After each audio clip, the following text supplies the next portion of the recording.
ফ্রিজে আজকে যত রকমের সবজি ছিল ভাবছি সবগুলো রান্না করে ফেলবো, কেননা দেখা যাচ্ছে সবজি একবারে এনে রেখে দিলে অনেকটা পরিমাণে ফ্রিজে রয়ে যায়, সেটা কিন্তু দেখা হয় না আর একদমই নষ্ট হয়ে যায়। সেই জন্য ভাবছি আজকে যা যা সবজি ছিল সব একেবারে রান্না করবো। এখানে পুঁই শাক রান্না করেছি, মিষ্টি কুমড়ো ভাজি, তার সঙ্গে ঢেঁড়স এবং মসুর ডাল। আজকে কিন্তু যা রান্না করেছি সব কিছু সবজি রান্না করেছি, কোনো প্রকার মাছ মাংস রান্না করা হয়নি। তারপরে যে এত মজা করে খেয়েছি। হ্যালো ভিউয়ার্স, আসসালামু আলাইকুম।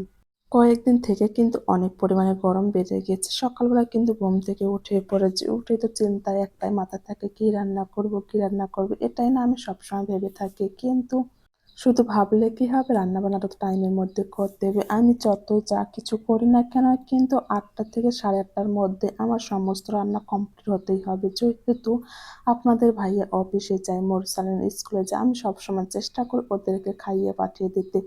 এই তো ঘরে কিন্তু যা যা সবজি ছিল ভাবছি সব কিছু রান্না করে ফেলবো। এখানে আমি কিন্তু মসুর ডাল রান্না করেছি, তার সঙ্গে কিন্তু একটু ঢেঁড়স ভাজিও করেছি। আর আমার ঘরে কিন্তু অনেকদিন ধরে পুঁই শাক ছিল, সেগুলো রান্না করবো। এদিকে তো আমি ভাত বসিয়ে দিয়ে একটার পর একটা তরকারি রান্না করবো, কিন্তু রান্না করতে এসে কারেন্ট চলে গেছে। কিন্তু প্রায় এখন 7:30 বেজে গেছে, কি আর করবো, রান্না বান্না কিন্তু এখনো কমপ্লিট হয়নি। বাধ্য হয়ে আমি কিন্তু গ্যাসে ভাত বসিয়ে দিয়েছি। টাইমের মধ্যে রান্না বান্না না হলে তো ওরা খেতে পারবে না, না খেয়ে চলে যাবে। সেই জন্য কিন্তু আমি গ্যাসের মধ্যে ভাতটা বসিয়ে দিলাম। এরপর কিন্তু আবারও কারেন্টটা চলে এসেছে। এই তো সামান্য একটু পুঁইশাকও ফ্রিজে ছিল, এগুলো পুঁইশাকের বীজ, জানি না এগুলো খাওয়া যায় কিনা। আমার পাশের বাসার ভাবি বলেছিল যে এগুলো খাওয়া যায়, কিন্তু আমি যেহেতু এটা কখনো খাইনি সেই জন্য বুঝতেও পারছি না যে কীভাবে রান্না করে। সেই জন্য কিন্তু বাধ্য হয়ে ফেলে দিলাম। আমাদের গ্রামে কিন্তু এই জিনিসটা খাওয়া আমি কখনোই দেখিনি, সেই জন্য কিন্তু আমি জানবো না যে কীভাবে রান্না করে। এই তো শাকগুলো এখন সুন্দর করে ধুয়ে নিচ্ছি। অন্যদিকে একটু মিষ্টি কুমড়াও ছিল। মোরসান কিন্তু মিষ্টি কুমড়ো ভর্তা খেতে অনেক অনেক বেশি পছন্দ করে। ভাবছি আজকে ভর্তা করবো না, আপনাদের ভাইয়া যেহেতু ভাজিটা খেতেই পছন্দ করে শুধু ভাজিয়ে করব। মোরসানের জন্য মূলত আমি শাক এবং ঢেঁড়স ভাজি করেছি। ও শাক এবং ঢেঁড়স ভাজি খেতে অনেক অনেক বেশি পছন্দ করে। তার সঙ্গে তো একটু মসুর ডাল করেছি। গরমের মধ্যে না রান্না-বান্না করতে অনেক অনেক বেশি কষ্ট আছে। তবুও আজকে রান্না-বান্না আমি অনেকগুলো করেছি। আজকে কিন্তু না আকাশের আবহাওয়াটা একটু হলেও ভালো আছে। সেজন্য কিন্তু মনের আনন্দে অনেকগুলো রান্না-বান্না করেছি।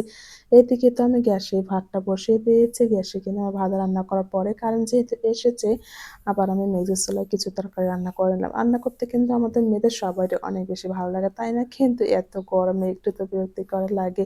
কিন্তু যাই হোক, রান্না-বান্নাটা কমপ্লিট হলে তো আমাদের সেভাবে কোনো কাজ নেই। একটু ঘরের কাজ করে এইটুকুই জাস্ট। কিন্তু ভালো, ভালো রান্না করে যদি হাসব্যান্ডে খাওয়াইতেই না পারলাম, তাহলে আমরা কিসের বউ বলুন তো? হাসব্যান্ডরা সারাটা দিন এত, এত পরিশ্রম করে, কিন্তু বউর হাতে যদি ভালো, ভালো কিছু খেতেই না পারলো, এটা কিন্তু অনেক, অনেক বেশি খারাপ লাগে। আর আমি যখনই রান্না করতেছি তখনই কিন্তু আপনাদের ভাইয়াকে জিজ্ঞেস করি যে, "তুমি কি খাবা বলো? তোমার পছন্দের রান্না করব।" ও তো সবসময় বলে, "তোমার যা ইচ্ছা তুমি তাই রান্না করো, আমি সেটাই খাবো।" কিন্তু তারপরও না ওকে জিজ্ঞেস করতে আমার অনেক বেশি ভালো লাগে। যেহেতু একটা সংসারে স্বামী স্ত্রী সবারই কিন্তু খাওয়ার একটা পছন্দ অপছন্দ বলে কথা। সেইজন্য আমার মনে হয় ওকে জিজ্ঞেস করে নেওয়াটা আমার অনেক বেশি কর্তব্যের মধ্যে পড়ে। আমি কিন্তু ওর পছন্দ এবং মোরসালিনের পছন্দ রান্না-বান্না করতে অনেক বেশি পছন্দ করি।